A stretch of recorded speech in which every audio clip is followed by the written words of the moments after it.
जय हिंद दोस्तों, मैं हूं रियाज।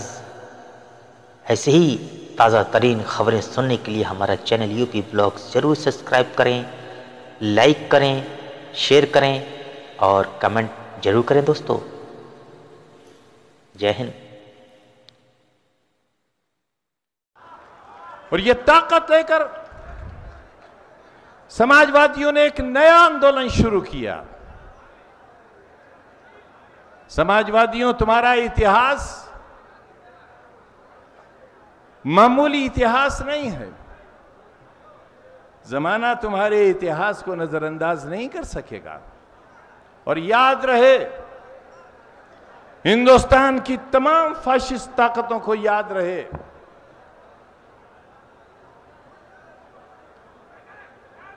कि जब तक भारत के पास संविधान है, जब तक हिंदुस्तान एक दस्तूर से चलता है, हिंदुस्तान की रहने वाली दूसरी बड़ी आबादी के साथ अन्याय का मतलब देश के आने वाले कल के साथ खिलवाड़ करना होगा। या तो दस्तूर खत्म हो, या तो अधिकार खत्म हो, वरना जब तक दस्तूर है, जब तक संविधान है, इसको मनवाने वाले लोगों का ये मंच जिंदा है और जिंदगी की आखिरी सांस तक संविधान की रखवाली के लिए ये मंच लड़ाई लड़ता रहेगा।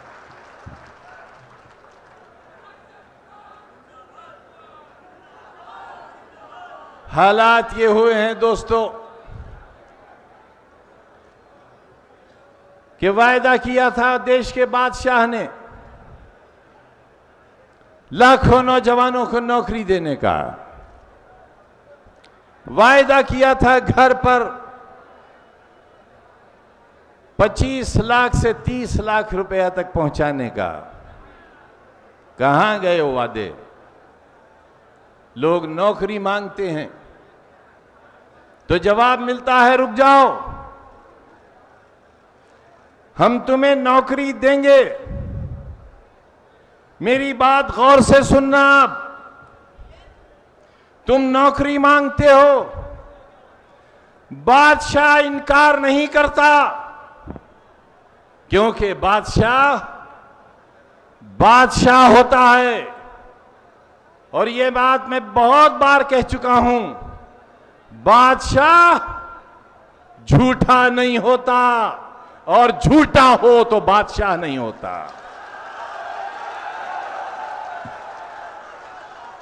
बादशाह बादशाह है 130 करोड़ हिंदुस्तान के बादशाह से। जब भूखे पेट रोटी मांगते हैं,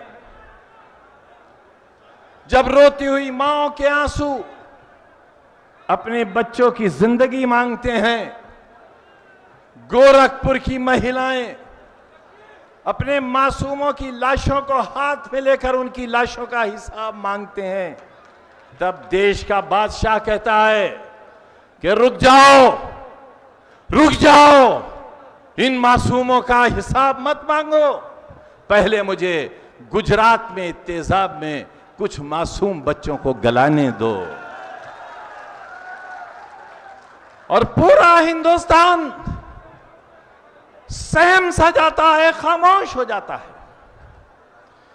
तुम नौकरी मांगते हो तो बादशाह नौकरी देने से इनकार नहीं करता, बल्कि बादशाह यह कहता है कि पहले देश की दूसरी बड़ी आबादी जो तुम्हारा अनाज खा जाती है, पहले उससे निपट लेने दो, मुसलमानों से निपट लेने दो, तब तुम्हारी भलाई का रास्ता सोचेंगे। हर हर सवाल का जवाब, हर समस्या का हल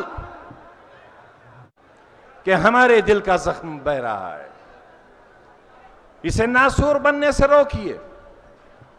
हिंदुस्तान की आजादी के 70 साल, आजादी के सपने के बाद के 70 साल हमारे लिए सुकून के 70 बरस नहीं थे।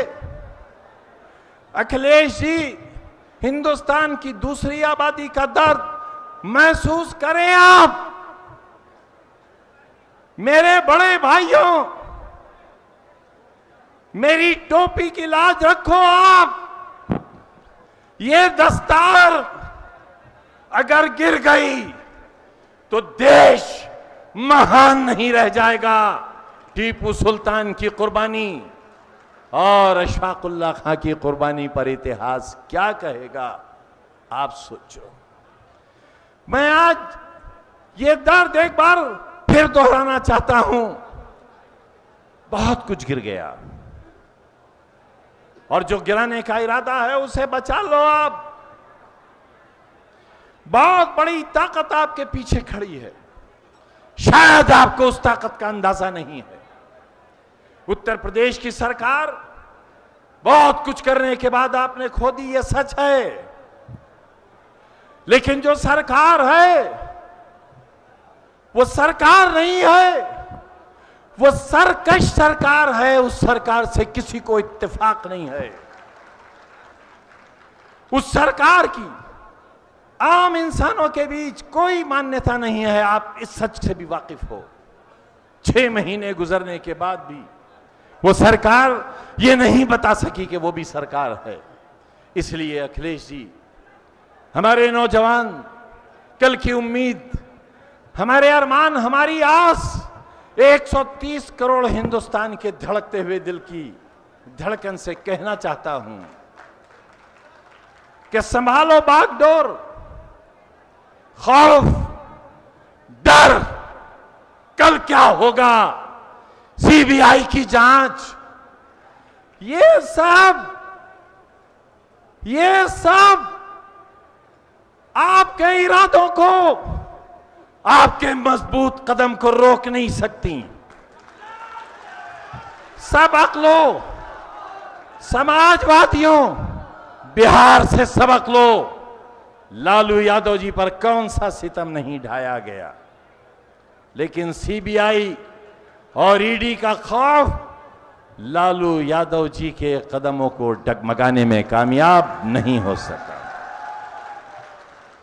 और याद रखो, जुल्म फिर जुल्म है, बढ़ता है तो मिट जाता है। जुल्म की इंतहा है, जुल्म की इंतहा है। जुल्म किसके साथ होने वाला है? आपके साथ नहीं, इस स्टेज पर बैठे हुए बहुत से लोगों के साथ नहीं। ये जुल्म हम पर होने वाला है। और हम जानते हैं कि हमारे साथ जुल्म होने वाला है।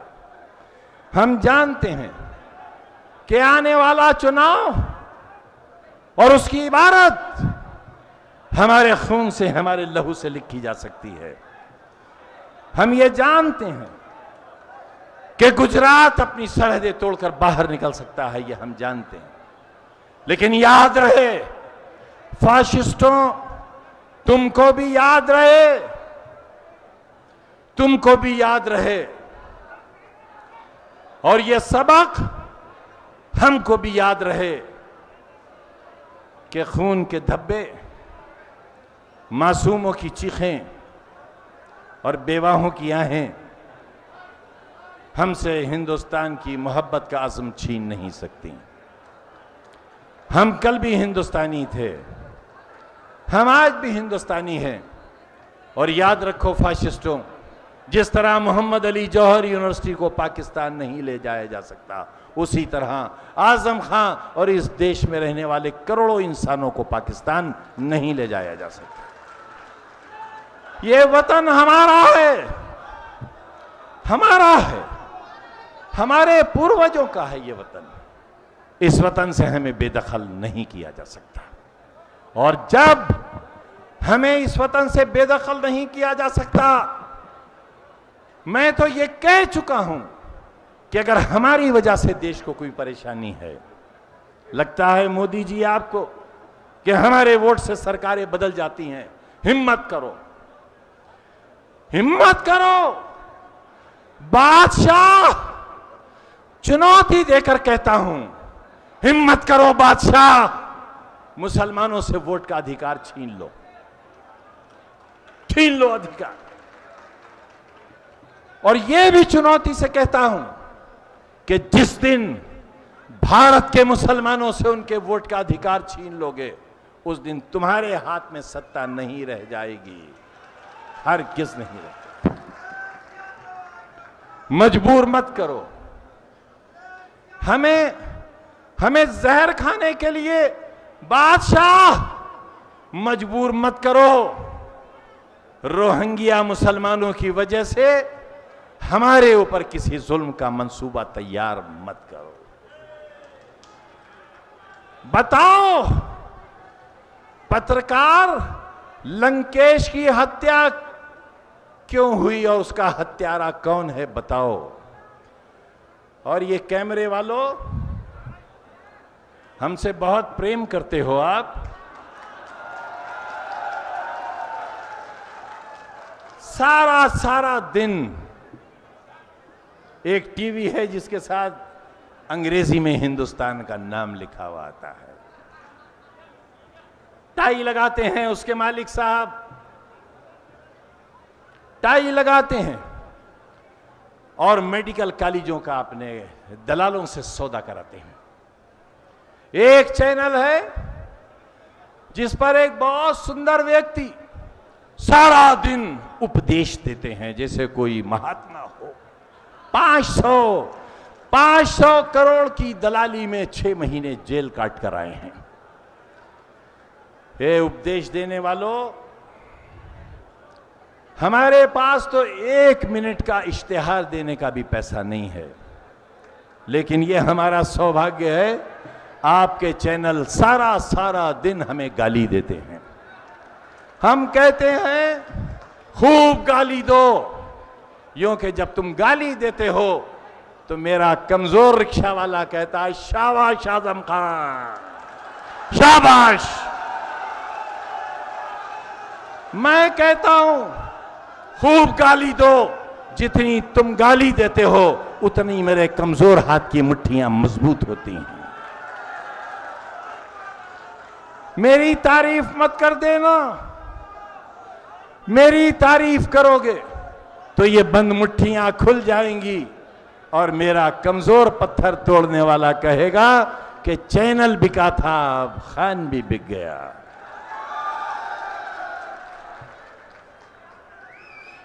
इसलिए ताकत बनो नौजवानों, बुजुर्गों, ताकत बनो, समाजवादी इतिहास की ताकत बनो, आने वाले समाजवादी कल की ताकत बनो। अपने गुजरे हुए कल से सबक हासिल करो, याद करो, फ्रिज से गोश्त निकालकर यह तय कर दिया गया कि यह गोश्त किस जानवर का है और फिर बेगुनाह की जान ले ली गई। देश के चलाने वालों बताओ किस गुनाह की सजा है यह हमारी। लोग तो न जाने क्या क्या सौदा कर लेते हैं। लोग हमारे कातिल के साथ, गुजरात के कातिल के साथ खाना खाते हैं, चाय पीते हैं, हमारे कातिल के साथ अपनी महफिलों की शान बढ़ाते हैं। राष्ट्रीय अध्यक्ष जी, ये हमारा कलेजा है कि मसीहा भी हमारा और कातिल भी हमारा। हम आपसे कहने आए हैं, इस मुसलमान का सब्र, मुसलमान की बर्दाश्त और आपके लिए, आपके वालिद मोहतरम के लिए मुसलमानों की मोहब्बत की इंतहा क्या है, बावजूद इसके कि मसीहा भी आप और नेता भी आप।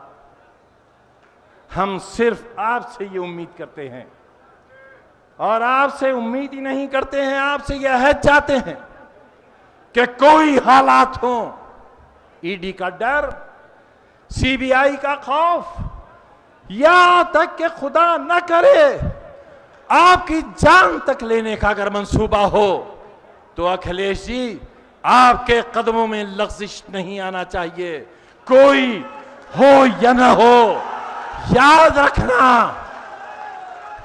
रखना आप कि वो कोई आपके काम नहीं आएगा, वो कोई आपके काम नहीं आएगा जो सीबीआई से डर गया, जो ईडी से डर गया, जो पुलिस से डर गया, जो अपने भविष्य से डर गया, वो आपके काम नहीं आएगा।